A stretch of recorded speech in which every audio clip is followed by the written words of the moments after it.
welcome in once again. Thank you to Orr Auto Mall for sponsoring our feature stories of local people. I'm here today with Haley. Haley, would you tell us a little bit about yourself? Yes, I am a registered respiratory therapist and I have 13 years of experience. I work at St. Mary's Regional Medical Center and I'm a runner. You are a runner, and less than a week ago, that avid runner in you took you to Benton. Anything interesting happened?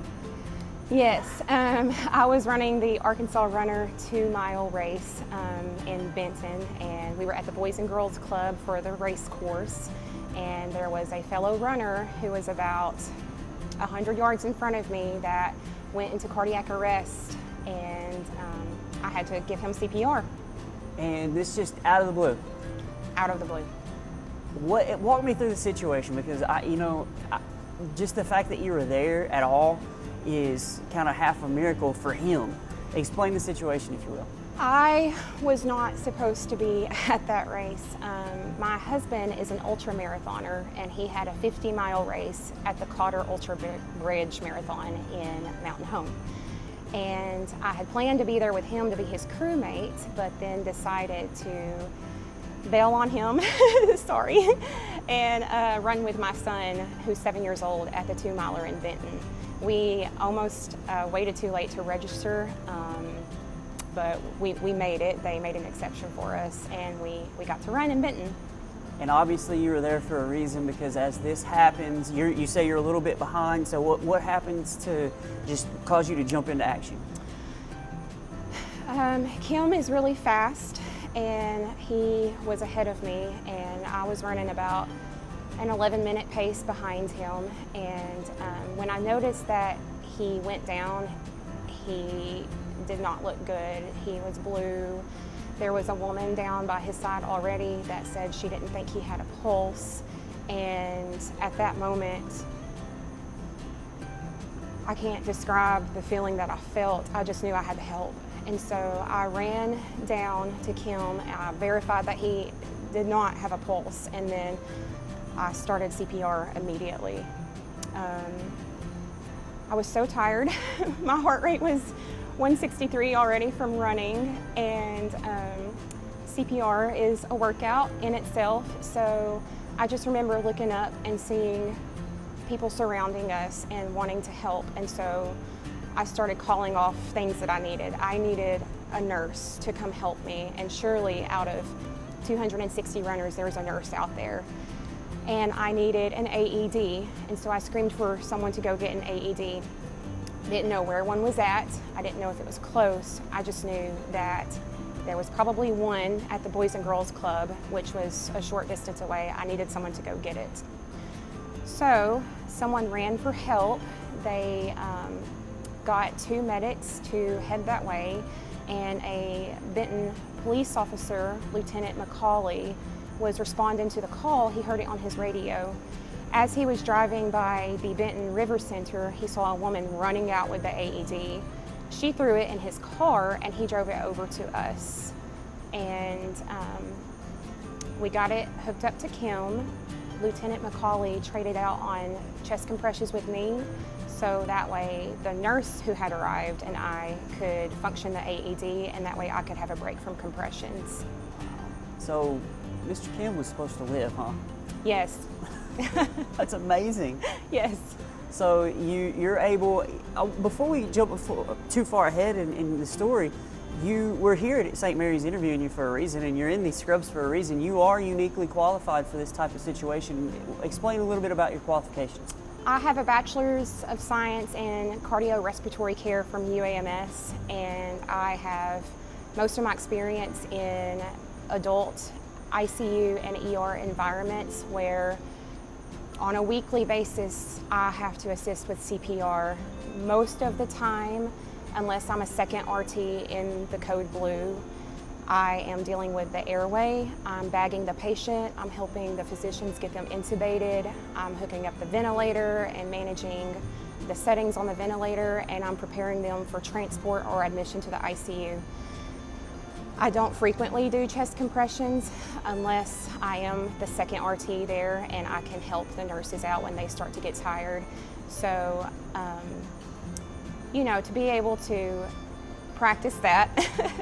I had just checked off on my RQI a couple weeks ago, and so it was fresh on my mind on the process of it and how fast to go, and I felt really confident in the compressions that I was able to give Kim. That's awesome. So we jump back in, you're standing over this man, you're doing these compressions, and you get a little bit of a break, you stand up, you survey the situation. What jumps to your mind? What do you think of at this moment? A lot of people running around doing a lot of stuff trying to help, right? Yes, I realized that someone had called 911, thankfully, and the ambulance was on their way. We needed the AED to analyze Kim. He was sweaty, and when we attached the pads, we had to adjust them a couple of times. And initially, it did not advise a shock. And so it said continue CPR, so we did for another couple of minutes. And then when it analyzed him the next time, it said shock advised. So it charged up, we cleared the patient, and then the nurse shocked Kim, the AED shocked Kim, and his color started coming back. He did show signs of life. He started breathing on his own again. It was agonal at first, so I asked the medics for an ambu bag just to help support his breathing until he regained consciousness. I don't think he'll mind me sharing this, but the first thing he said after being shocked and regaining consciousness was, "I'm fine." And I said, "Yes, you are, Kim, you're gonna be fine." So the ambulance showed up at that point. They loaded him onto the stretcher, and he continuously regained consciousness, got him on the ambulance, and he went to Saline Memorial for further cardiac care. So you get done with this situation, your heart rate comes back to normal, and your mind starts running. Not exactly. So I wanted to finish the race because it was a 2-mile race, remember? And we were only 1 mile in, and I did not want a DNF for a do not finish. And so my heart rate on my Garmin was 183 at this moment because I had so much adrenaline and I was so tired from doing CPR. So I looked around and everybody's in shock, and I'm like, well, I'm gonna go finish. And so I did a little cool down jog on the last mile, and I finished the race. And much to my shock and awe, I got a 3rd place age group award. And I got 2 medals, so. You thought you were jogging, but you sprinted that last mile in a minute and a half because you're so excited.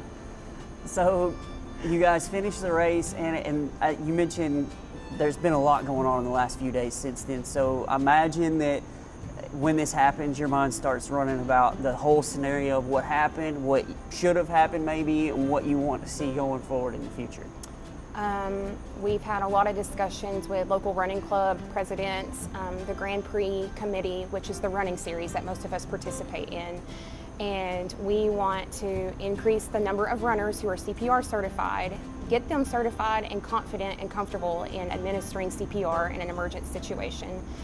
Runners are notorious for having cardiac events during races, and so it's happened before many times, and if it happens again while we're there, we want to be prepared.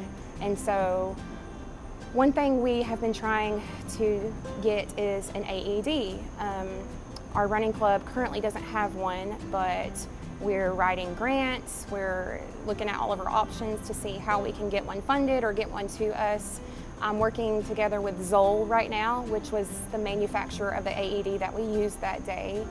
And I've been asked to speak and give advice and instruction for CPR to multiple of our state running clubs. And if I'm going to do that, if I'm going to give advice or instruction on CPR, I want to be certified as an instructor.